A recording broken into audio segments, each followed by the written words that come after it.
I want to welcome in our next guest, former senior DHS advisor Berney Flowers. Berney, thanks for being here. Thanks for having me. So a bit of political theater yesterday, to say the least. Let's play just a clip of it and get you on the other side. Mr. Lyons, do you consider yourself a religious man? Yes, ma'am. Oh, yes. Okay, well, how do you think Judgment Day will work for you with so much blood on your hands? I'm not going to entertain that question. Oh, okay, of course not. Do you think you're going to hell, Mr. Lyons? I'm not going to entertain. Of course not. How many government... The gentlelady will suspend. The gentlelady will suspend. All right. So that was Congresswoman LaMonica McIver. She's facing felony charges. She's accused of assaulting an ICE officer in this video we're playing right here. Your reaction to what we saw in that oversight hearing yesterday? The Democrats are playing a very, very dangerous game with the security of the United States. They should stop. They're over here talking about mandatory judicial warrants and all this sorts of stuff. Bottom line is we've got people in this country that are using our resources that were allocated for American citizens. And eventually we're going to go bankrupt if we continue to pay the bills and for these people. More importantly, some of those folks are out committing crimes, and American citizens deserve to be safe. So we've got to get these people out of here while we can now. This is mandatory, and the Democrats should be ashamed of themselves for playing politics with the lives of Americans. A lot of the questions did appear, to be performative at best. The headline, meanwhile, this morning in the New York Times, Homeland Security shutdown nears is the warning.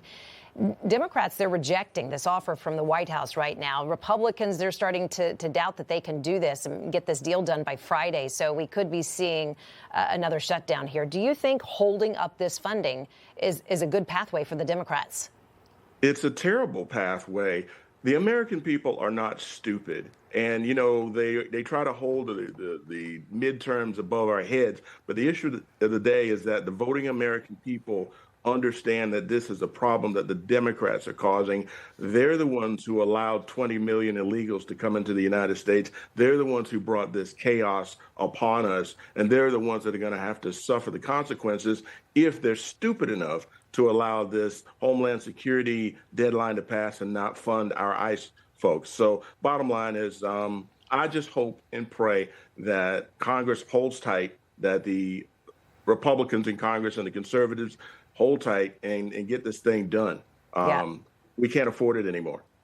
Trump administration sharing these images, and it's frankly it's on their website, DHS website, focusing on the worst of the worst is what they're saying they're doing in these ICE raids. These are the most recent arrests. I'm going to list off a couple of the charges: sexual assault, drugs. You're looking at the individuals. These are some past photos, but these are the fresh photos right here. Child endangerment. Those are just some of the charges that these folks are facing. If DHS does lose funding, does it interrupt the mission and frankly, endanger these communities? It does endanger our mission. The DHS folks that are the ICE folks, they're going to continue doing their job, believe it or not, whether they get paid or not. Eventually, they will be reimbursed for their actions. But the bottom line is that there will be an interruption in resources, and it'll slow down the effectiveness of the operations of those agents. We can't have that because, as you're showing right here, we've got murderers and killers and extortionists out there doing terrible things. And the average American citizen has no idea what these people are capable of doing and what they've already done. We can't afford this anymore. There are polls, though, out suggesting that a majority of Americans do want some sort of reform or overhaul or modification of what's happening on the streets through ICE. And it would suggest that Democrats would have the upper hand, with voters anyway. With the theater going on that you've seen in the last 24 hours or so, where are your thoughts ahead of the midterms on this? Where does this land? I trust the American people to make the right decision. I'm running for Congress myself. Bottom line is we got to make some changes. American people are very, very smart. And our news media outside of Newsmax, they seem to be a little biased towards the left. So I say I roll my dice with the American people.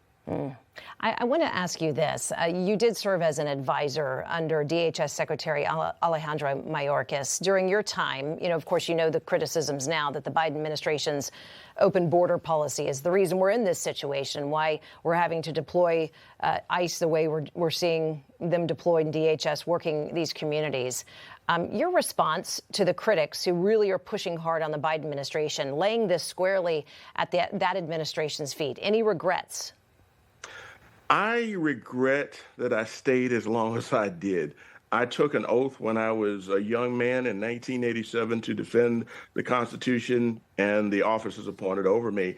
And somehow the Biden administration came in and they seemed to negate everything that I believe in. So I retired. I had an opportunity to do so, and I realized that I couldn't do work and maintain a good conscience. But the Biden administration very much is responsible for all of this.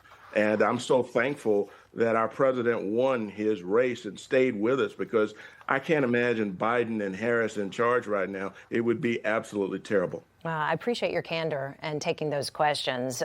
Berney Flowers, former senior advisor to DHS under Alejandro Mayorkas. Sir, thanks so much. We appreciate your time today. Thanks for having me.